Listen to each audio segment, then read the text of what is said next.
जय जगन्नाथ जय श्रीकृष्ण सांग मन एपटे कौन ना जे तू धर्मामृतमिदं यथोक्तम प्रज्युपासते सदधाना मत्परमा भक्तास्ते तीव मे प्रिया। देख आर अर्थ कौन ना जे अमृत सम धर्मर मर्म बुझी मन को मोर ठारे समर्पी मोर ध्यान करे से मोर प्रिय अटे।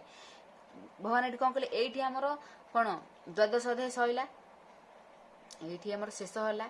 ए पर्यंत आम कौन शिखी शिखी आइले जे भगवान भक्त हवा पाई आम मन को कौन करिया पाई पड़िबो आम मन भितर कौ गुण रहिले आम किपरि भाबे हेले आम भगवान भक्त हेई परिया।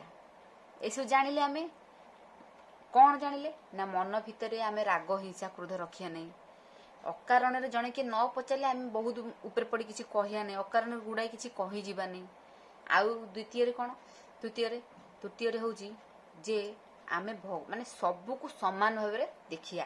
निंदा प्रशंसा जड़े प्रशंसा करदेला आम खुशी होबानी निंदा करदेला आम दुखी हबानी। प्रशंसा भी भगवान देइछंती निंदा भी भगवान देइछंती आकु समान भाव में भाविया।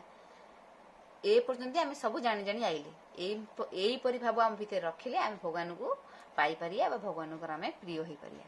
पूर्वे जे अमृत समान धर्मर बुझे जे हु मर्म मन को मोर ध्यान थोई भगवान कहले मनटा को मो ठे थोई थबो मो उपरे से तार ध्यानटा थबो मो उपासना को करई माने मो ऊपर तो ध्यान रखिथबो मन भितर से मत रखिथबो आ मोर उपासना जाक सब से करूथबो मोहर ठारे श्रद्धा करे से मोर प्रिय ए संसारे ए भाव करिन ध्यान वासुदेव वर जाऊ दिन इति श्रीमहाभारते शतसाहस्यम संहितायां वयशिक्यां भीष्म पर्वणि श्रीमद्भगवद गीता सुपनिषत्सु ब्रह्मविद्यां योगशास्त्रे श्रीकृष्ण अर्जुन संवादे भक्ति जोग नाम द्वादश अध्याय समाप्तम्। जय जगन्नाथ।